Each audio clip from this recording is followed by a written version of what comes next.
Students, let's continue to understand the concept of death of a partner.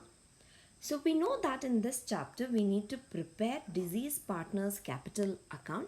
So some quick tips for you to understand to solve the problems and as well as to understand the concept. So first and foremost, look to the question, have they given you the balance sheet?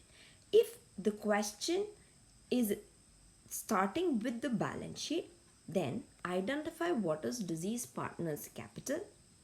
Look in if there is any reserves like general reserve, reserve fund and so on. If there is any profit and loss account given either on liability side or on asset side. Next, find out what is deceased partner's profit sharing ratio. Suppose A, B and C are partners. Profit sharing ratio is 3:2:1. The deceased partner is C. So his or her share is going to be 1/6. So this is how you will find out the deceased partner's profit sharing ratio. The next most important concept for you to remember is how to find out the accounting year and the calendar year. Okay, this we have discussed in our earlier chapters as well. Accounting year, we will have 12 months. The opening date being 1st of April and the closing date being 31st of March. In case of calendar year, again we will have 12 months. The opening date is 1st of January and the closing date is 31st of December. So keeping this in mind, let's look into the third important tip, which is called as time or period. That is last date of balance sheet up to date of death. In this case, the point says the last date of balance sheet. When will we prepare? It is as on 31st of March 2000, whatever the year that they have given. Up to the date of death. Now in this particular chapter, okay, to keep your problems very simple and easy, the death will happen either on 1st or the beginning of every month or 30th or 31st. That is nothing but the end of every month. But please do remember students, death is something very uncertain. It will not say that I will come on 1st of every month or on the end of every month. It can happen on any date. But to keep your problem simple and easy, the concept is limited to 1st of every month or 30th or 31st of every month. Every month or end of month, anything, any kind of possibilities. Let me explain this for you through an example. From the date of balance sheet, do you observe here it is 1st of April 2019 to the date of death, that is 31st December 2019. So I will make the months chart for you starting from 1st April, okay, end to 31st of December 2019. This is what is supplied in the question, isn't it? How do we calculate months now? If you observe, starting from 1st April to 30th April, I will take this as one full month. Again, from 1st of May to 31st of May, it is one full month. So if I keep doing the same manner till the end, I will get 1 month, 1 month, 1 month. If I take the total of all this, I'm going to get 9 months. So you're going to write the time as 9 divided by 12. So 12 is for the total number of months in an accounting period. Let me give you another example. From the date of balance sheet, that is 31st March 2019 to the date of death, that is 30th September 2019. Now 31st March 2019, kindly ignore this date. You need to start the calculation from the next one. So you ignore this and start your calculations from 1st April 2019, the next immediate date, okay, till 30th September 2019. Let's see how many months. April, it is one full month. May, one full month. Likewise, till 1st to 30th of September, it is one full month. So how many months do we get in total? It is 6. So how do we write our time? It is equal to 6 divided by 12. I hope you have understood. Let me give you another example. From the date of balance sheet, that is 1/4/2019, to the date of death, that is 1st of September 2019. Now this time the date of death is in the beginning of the month. So let me put the chart for you. 1st April to 1st of September 2019 as given in the question. Let me write the months for you. April 1st to 30th April, one full month. 1st of May to 31st of May, it is one full month. Okay. 1st of August to 31st of August, it is one full month. But the date of death is 1st of September 2019. Now the question is the person alive on 2nd of September? The answer is no. Is the person alive on 15th of September? The answer is no. Is the person alive on maybe 18th of September? The answer is no. How about 30th of September? The answer remains no. So therefore, the calculation for the month of September remains 0. Though the date of death is 1st of September, the person is not alive for one full month. So how many months do you get in total now? How do you calculate the time? The total is going to be 5. So time will be written as 5 divided by 12. Let me give you again another example. From the date of balance sheet, that is 1st of January 2019. So that means we are following the calendar year, to the date of 1st of May 2019. So we are following the calendar year. The year is beginning in the month of January, ending in December. 1st January to 1st May 2019. Let me put the months for you. So 1st January to 31st January, it is one full month. 1st of February to the end of February, again it is one full month. 1st of April to 30th of April, it is again one full month. The date of death being 1st of May. Again the same question. Is the person alive on 2nd of May, 5th of May, 15th of May, 20th of May? The answer remains no. So the person has encountered his death on 1st of May. We cannot consider one full month.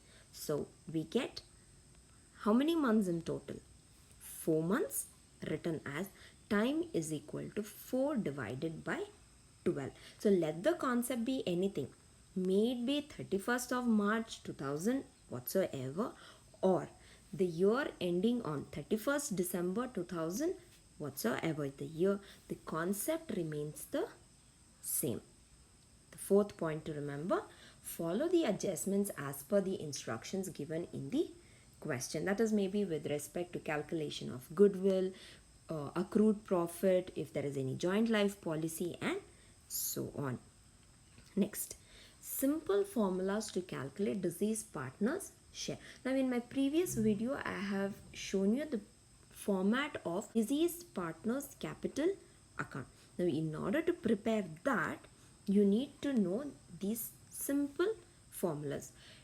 In fact, in the question itself, in the form of a sentence, these formulas are hidden. So there is no need to mug up for you. You just understand the concept. If you just go through these things, it will be more than.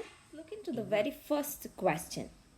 Ramesh, Prakash and Suresh were partners in a firm sharing profits and losses on the ratio of 5:3:2. On 31st March 2017, their balance sheet was as under. So this is the balance sheet that they have given us. Ramesh died on 30th September 2017. It was agreed between his executors and the surviving partners that goodwill to be valued at 2.5 years purchase of average profit of the previous 4 years, which were 2013-14 12,000, 14-15 20,000, 15-16 13,000, 16-17 15,000. Share in the profit from the date of last balance sheet till to the date of debt to be calculated on the basis of last year's profit. Interest on capital to be calculated at 12% per annum. Share in revaluation account balance. His share is rupees 5,000 in bracket credit. Prepare Ramesh capital account.